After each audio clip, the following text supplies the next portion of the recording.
La capsule d'aujourd'hui va vous permettre de réaliser une carte schématique. Alors, mais qu'est-ce que c'est une carte schématique? Une carte schématique est à la carte ce que le résumé est au texte. Elle permet en fait de synthétiser les informations d'une carte en ne gardant que les informations essentielles. Il en existe différents types. En voici un exemple qui bouge devant vous, celui de la Belgique et des moyens de transport en Belgique. C'est une carte schématique thématique. On y voit ici un thème qui est analysé. C'est ce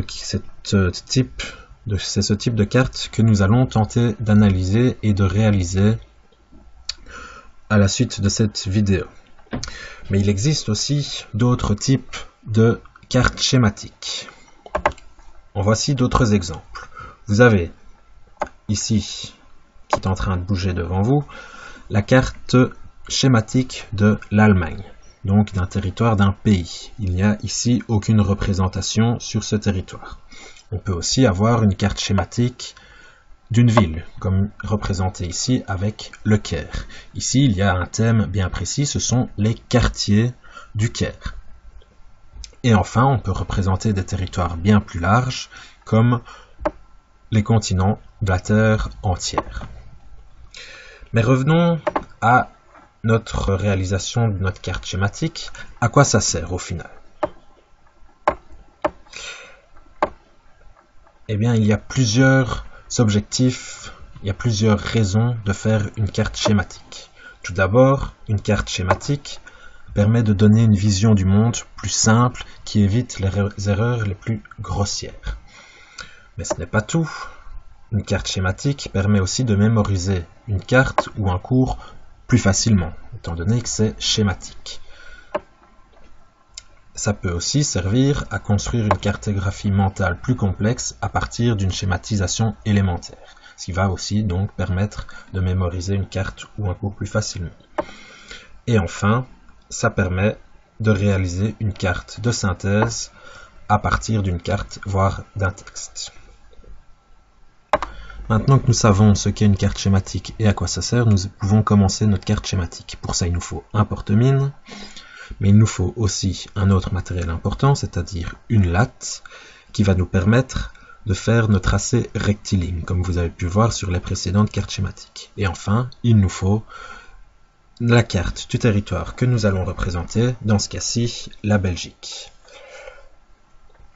Alors, on va commencer par mesurer et par prendre les différents traits principaux de la Belgique. On va regarder aux distances mesurées et on va essayer de respecter une sorte d'échelle et on va diminuer ici, dans ce cas-ci, l'échelle en faisant une division par 2. Je commençais à 4 cm, je vais faire ici ma représentation en diminuant à 2 cm.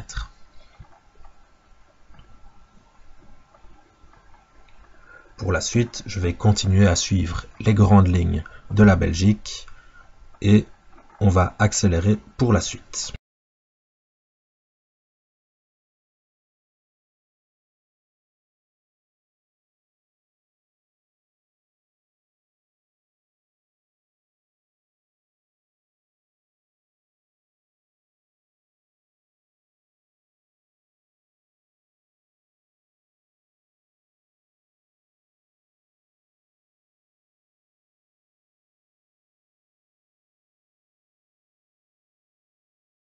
Vous avez maintenant les limites du territoire à représenter, c'est-à-dire la Belgique. On va passer à une version informatique pour plus de visibilité.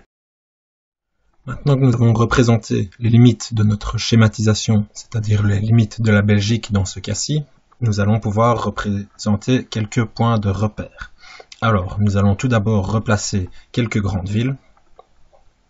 On va commencer par la capitale, Bruxelles, qu'on va replacer au centre.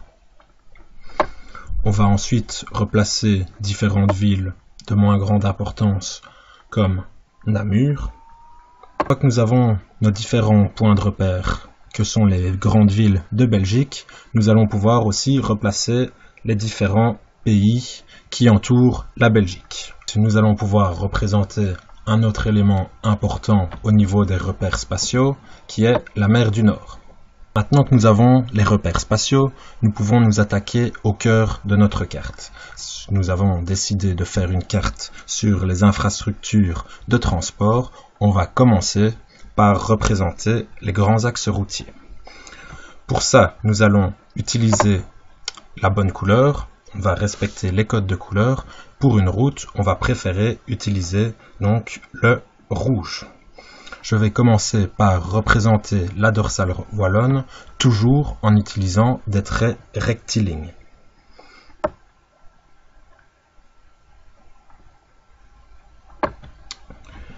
On peut aussi représenter le 411, qui passe du sud du pays jusqu'à Bruxelles. On peut représenter encore de grands axes routiers. On va accélérer pour la suite.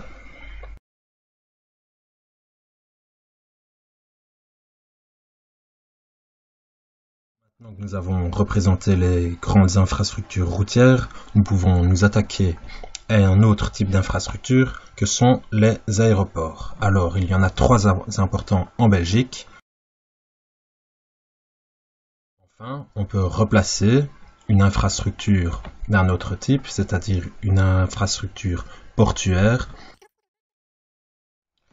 Maintenant que nous avons replacé le port important d'Anvers, il serait intéressant de replacer les cours d'eau importants de Belgique. Alors, on va commencer par les fleuves de Belgique.